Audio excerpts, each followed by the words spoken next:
And I gotta destroy your feeling, but that happened on that's Raw. okay. Oh wait, that happened on Raw. Oh my Yeah. god.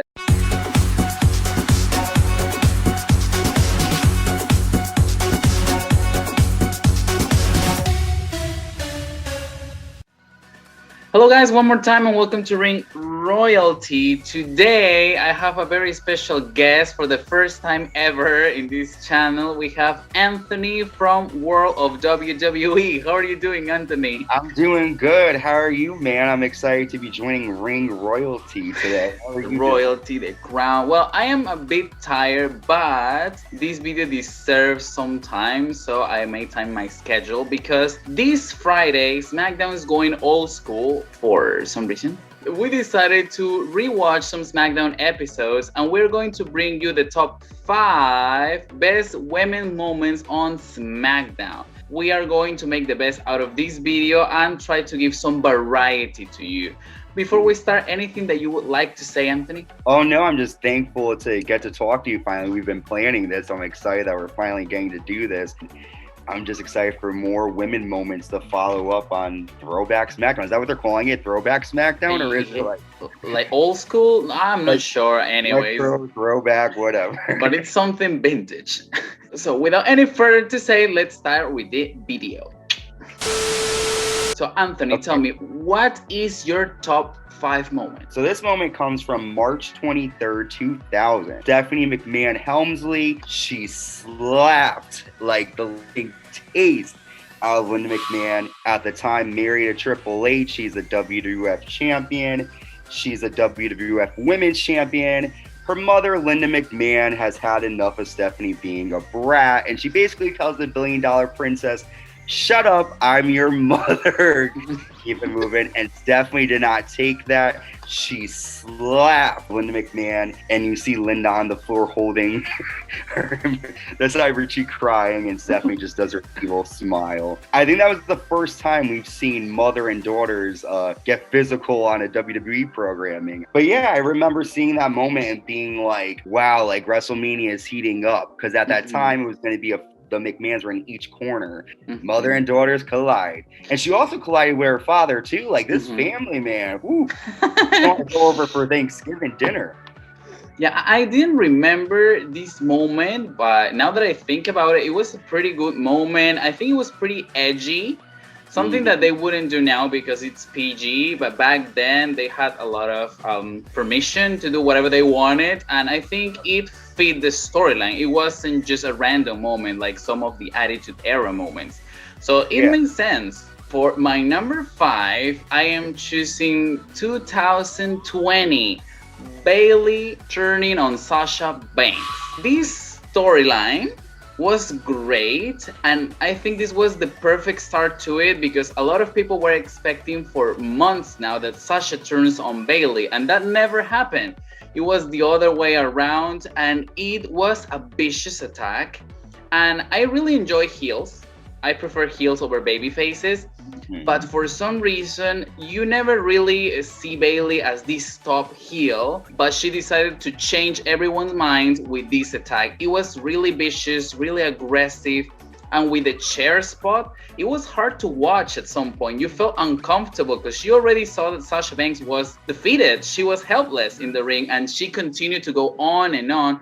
Referees useless as always, coming when the bitch is dead.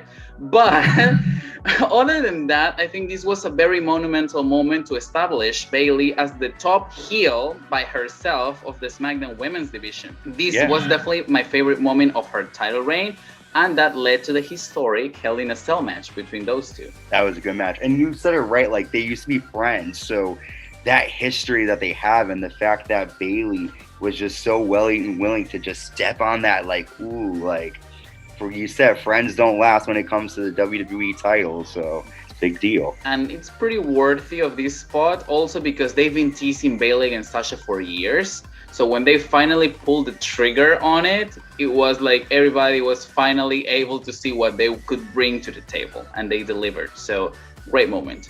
All right, so my number 4 moment, Michelle McCool turned heel, but I also like the fact that Maryse became Divas champion. The champion, Michelle McCool, defending her title against Maryse, my French-Canadian mama. Maria Kanellis was a special guest referee.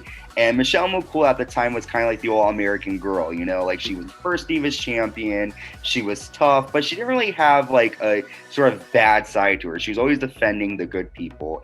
And she finally had enough. For the past weeks prior, she was losing. Maria was accidentally like causing a distraction. And after the loss that Michelle took to Maryse, Michelle was pissed. And she just annihilated Maria. And I remember when I first saw it happening live, I thought, okay, like she's going to attack her. But then when she threw her into the barricade, and you started to see a bit more of like a hardcoreness to the women's division. Because before then, like, yeah, they were doing stuff, they were beating each other up, but she was like just, blah. And it was realistic because it's Michelle McCool, who looks like she could take anybody. She's married to the Undertaker. You know, she could handle herself. But I also like the moment, not only because Michelle McCool turned heel, because that was sort of the start to her success in WWE, but I also like the fact that Maryse became Divas champion. You cherish that moment with all your heart. All of my heart. So it definitely makes sense, and this is for a 2-for-1 special because it's actually two moments in one. I think the sequence was great. It was, I think, undeniable that Maryse was going to be the champion sooner rather than later. So I am glad they gave her the opportunity. Making that lead into Michelle's heel turn on someone else, I think it was something interesting, but one more time we have to rescue that. This was a progressive storyline. It wasn't that Michelle McCool turned out of nowhere. There were already signs the weeks prior that she was going to turn at some point, but you never knew when until she did it. Great moment, great moment. Now, speaking of Michelle McCool, she's part of my fourth moment as well, but now as Mickie, because I am talking about the very controversial Mickie James sent-off segment where Mickie threw a party for Mickie to basically leave SmackDown because they didn't want her there, and Mickie was already the #1 contender for Michelle's championship. That's all right, man. I love the expression. Despite being in the PG era already, I feel like this was a very racy storyline because a lot of people were pissed, and WWE was getting a lot of criticism because, well, like, let's be real. Mickie James wasn't fat at all. So this segment was so iconic because we have Mickie at their prime, making fun of her. Maria as a sidekick, which, I mean, was kind of nice because at least Mickie had some backup. And we have twinner Beth Phoenix, who sometimes would go face and others would go heel. So she was like the wild card of the storyline. She ended up helping Mickie in that moment. And I remember the crowd was silent. Michelle threw the pie on her face. They threw the punch. Mickie was crying in the middle of the ring and the crowd was dead.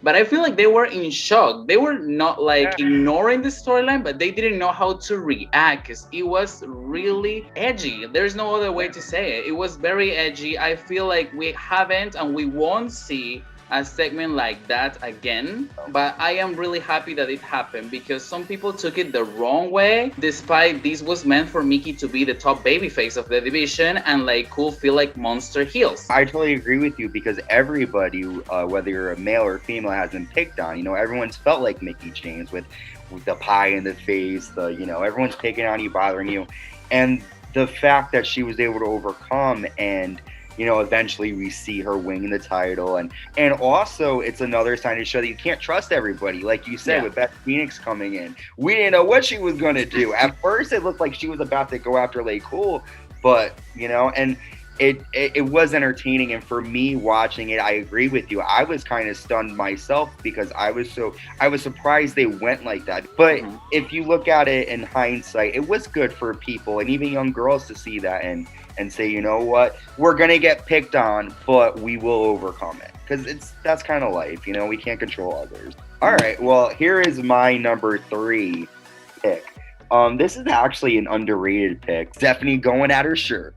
So during the summer of 2003, this was during Stephanie McMahon's general managership role on SmackDown, Sable came back and started to have a love interest with Stephanie's father, Vince McMahon. I don't know why women try to hook up with Vince McMahon, because Stephanie is like the cock block. She's like, nope, doesn't happen. Right? Like, she's like the biggest, like, you're not hooking up with my dad, you're not getting my money. No. The whole rivalry is just Stephanie and Sable not getting along. And there's one moment where the week prior, Sable attacked Stephanie backstage in her skybox and just like annihilated each other. And then the week after, which is this moment, Sable is outside in the parking lot, kind of like hiding from Stephanie. Stephanie comes running out of nowhere, literally in heels and everything, and just grabs her, is pulling at her, and ends up actually pulling at her shirt. And then Sable gets into the limo and gets off. Now, I don't know why this is my number 3 favorite moment, but when I was going through it and I was thinking about moments that were edgy, moments that I will always remember, and I don't know, just seeing that brings me back to being little and better times, and I just really remember that moment sticking out and being like, oh my god, are we gonna see this on television? Like, they're pushing the edge so much at that time. This moment is definitely remarkable because it didn't happen for the sake of just having a bra and panties match. It happened because she wanted to decimate her opponent, so I guess it stands out. And it did lead to their vengeance match at 2003, the no count out match. I really liked the build up to the Stephanie and Sable, and just this moment on SmackDown solidified that for me. So when it comes to my number 3, I am going with a historic moment because it is the first ever contract signing for women in WWE. That would be AJ and Caitlyn's contract signing for the Divas Championship. This was the only real good storyline that I remember from the Divas Championship. Not only in-ring performance, but also storytelling. It was months in the making as well. And AJ was already a big superstar before even becoming champion. She was in men's storylines the year prior. So she gave the star power to the Divas division, and she is just hilarious. The interaction between Caitlyn and AJ was so good, mocking her arms, her deep voice, and they continue with the text messages of the secret admirer, which led actually to Caitlyn finally be done. She already lost the championship, so she didn't have anything else to lose. And she stood up to AJ.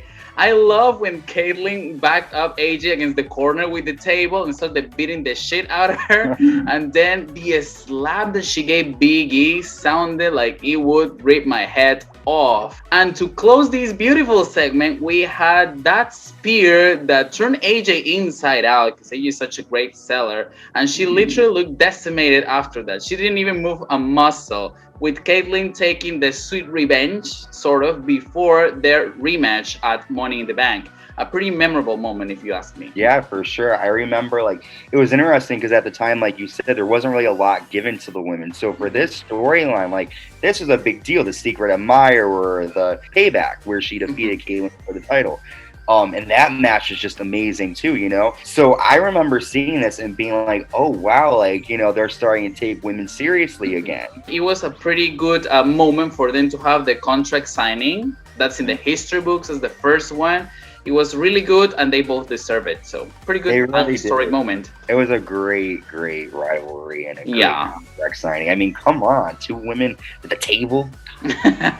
Such a good moment. My number 2 moment, okay? January 17th, 2017, the steel cage match. Becky Lynch taking on Alexa Bliss. Now, initially, this was my number 1 moment, but then I had to think about it. This was a great match to end the rivalry. Alexa defeated Becky Lynch for the title at TLC in a tables match. Becky was the first SmackDown Women's Champion, so she wants the title back. And I can't exactly remember just like why I really liked it so much, but I do remember just how far they were willing to go to fight. Like, this is something that was sort of, I think, the stepping stone. Now, we saw Hell in a Cell, but I feel like Becky Lynch and Alexa are like, okay, well, Charlotte and Sasha got that. This is our version of Hell in a Cell.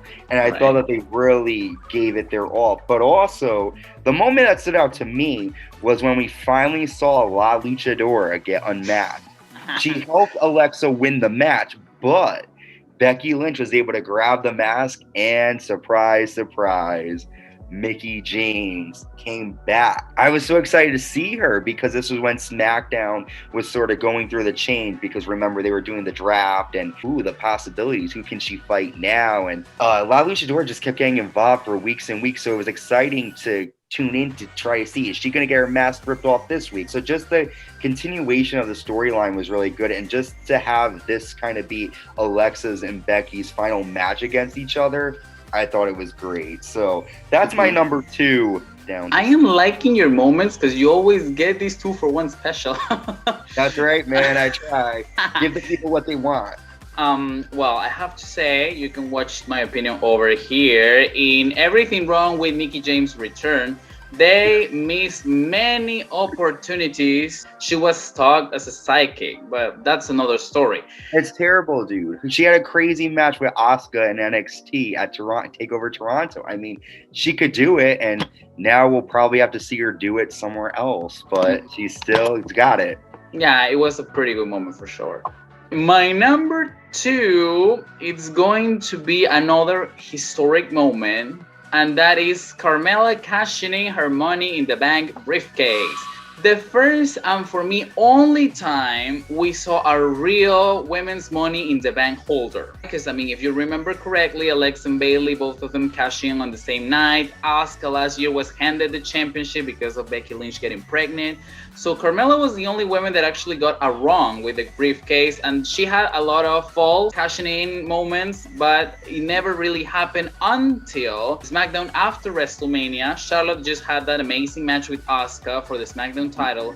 The Iconics debuted, destroyed the heck out of Charlotte, and Carmella finally appeared. A sloppy super kick, but nonetheless, she became the first woman to cash in Money in the Bank briefcase and win the championship. That's historic.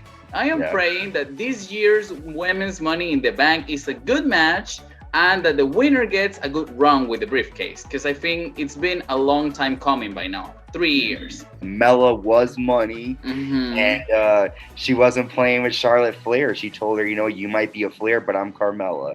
I love Carmella. I think that she just gets better like every time you see her. Right. I feel like she's like super underrated. No one ever, talks about her. So Mella, you're my money too. Carmella wasn't that prominent of a figure back then.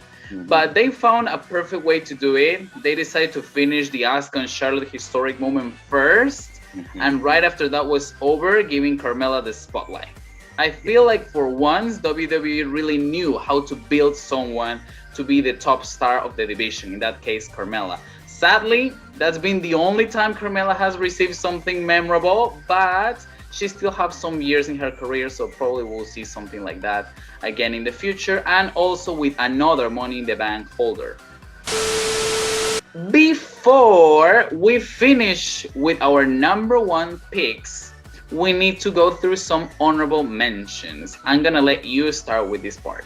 So my honorable mention comes from June 23rd, 2017, the Money in the Bank ladder rematch. It was just the first ever sort of ladder match, let alone Money in the Bank ladder match on SmackDown with women. This is just another historic match for all the women included. In my case, I have 2 honorable mentions. One would be Paige becoming the SmackDown general manager. People exploded to see her back right away. And Paige was one of the last authority figures that we have on WWE TV. My other honorable mention is going to be an iconic moment. I am sad I left it out of my top 5, but it will be the infamous funeral segment between Dawn Marie and Tori Wilson, when Tori's dad was dead after having too much action. And that was so good. Like reality TV, who? Dawn Marie and Tori did it first. They sure did, man. All right, so what's your number 1 spot? Number 1. Now, we actually kind of talked about this, and I was thinking about it. Nia Jax just cocked back and went, and you could see it full force. And Becky just continued on with the promo and continued on with the segment. And then when she goes into the audience and just stands there in the blood, like... I gotta destroy your feelings, but that happened on Raw. That's okay. Oh, wait, that happened on Raw? Oh, my God. So here's what I'll do then. Here's what I'll do. I'll make it even more special for you guys. I have a moment that even tops that moment. Oh. Asuka and Charlotte Flair have their match in 2019. Do you remember this leading up to WrestleMania? It's the Queen against the Empress of Tomorrow. She's probably already the Empress of today. They had a knockout, drag out match. It was just a hell of a match. I just remember Charlotte Flair winning it and then just being like, oh man, we know WrestleMania's implications. But I did like it actually being Asuka and Charlotte again, because you mentioned with Carmella, they kind of ended the Asuka-Charlotte rivalry after Mania. And I kind of, although it wasn't a rivalry, it was good to pick up and kind of remind us all of what Asuka can do too, because she's just amazing. And her and Charlotte, I think, have great chemistry. So that is my number one official Smackdown pick. I was wrong, man, but it's okay. I forgot about this match, but the only reason I did is because I despise the way they robbed Asuka of a match at WrestleMania that year. But yeah, you're right. It was such a good match. Main event caliber. It wasn't even the main event on SmackDown, and that could have easily been in one pay-per-view. They delivered really well. It was around 10 minutes, so it was a long match for SmackDown. The Spanish Fly, the ending with the figure 8, so it was pretty good. Both of them were at the top of their game back then. I feel like, yeah, it is one of the best women's matches on WrestleMania history. One of the best women's matches on SmackDown history. That's all right. Listen, at least yours was actually on bolts. For my number one pick, I am choosing something that actually happened on SmackDown. Okay. Because my number one pick is Kelly defending the World Heavyweight Championship. And that happened in a 2-on-3 mixed handicap match with Edge and Kelly main eventing SmackDown against Dolph Ziggler and both members of LayCool. This was back in the time when Vickie Guerrero was the GM because Teddy Long was mysteriously attacked, and she was giving Dolph opportunity after opportunity to become champion, and something happened. So they decided to put Kelly into the mix. She attacked Vickie Guerrero at the Royal Rumble, and they wanted her to be the reason why Edge lost the championship. Most of mixed matches, like mixed tags, are centered on men, and women have the couple 2 minutes or so, and it is the men who end the match. Small cat fight. Yeah, the small cat fight or the bickering, or one of them just runs away because she doesn't want to fight, like Miss Maurice or stuff like that. Yeah. So it was so refreshing to see 90% of the match being women, and the fact that Kelly was destroyed. She was receiving the beating of a lifetime. She took brutal bumps. She was shoved against the barricade upside down. She fell on her head, double team maneuvers, and she literally looked like she was crying by the end of the match from the pain. But she managed to win with a spear, which was banned for Edge, but they never said it was banned for Kelly, to defeat Layla and making Edge retain the championship. The first and only time a woman defended the World Heavyweight Championship. It's so memorable that it has to be on my number one. And say what you want about Kelly. She's not the greatest in-ring performer. She's not the greatest character, but this moment was something that she did and nobody else ever had the opportunity. And yeah, no, Kelly can bring it though. That's one thing, like you said, like people keep sleeping on Kelly. I love Kelly. Come back, please. Kelly is the top pick in this SmackDown Memorable Moments Countdown. Surprising, but it is true and well deserved. This was our top 5 women moments on SmackDown. We had some matches, we have some segments, heel turns. I think there was a very wide variety of moments that some people might forgot about. And before we finish, is there something that you would like to say, some final words? Oh yeah, I have fun doing this with you. If you guys are a fan of all things WWE, then come check out, I'm gonna plug World of WWE. It's of course, dude, World of WWE on YouTube, World of WWE podcast. I basically go over recaps of Raw, SmackDown, NXT. I have a whole show based on the Attitude Era, Ladies of the Ring, a lot. You can find my link tree on Instagram, world.of WWE. search that. You can press it and it shows you where you can listen to streaming. Thank you for sharing your knowledge with us. I'm gonna leave his YouTube channel over here, and down in the description box I'm going to leave the link to the podcast as well. Once again, I just want to thank you, because I mean it's really nice to always talk with people that knows about wrestling, so you can share opinions and see what you're missing sometimes, because I mean memories are fragile. So thank you for enlightening us one more time. Of course. Wow, I'm enlightening people. That's except when you mention raw things on a Smackdown video. Oh my gosh. My name is Alexis, as you already know. I'm gonna leave my Instagram as always, and I will see you guys next week with more content. Thank you, Anthony, and goodbye, everybody. Stay safe.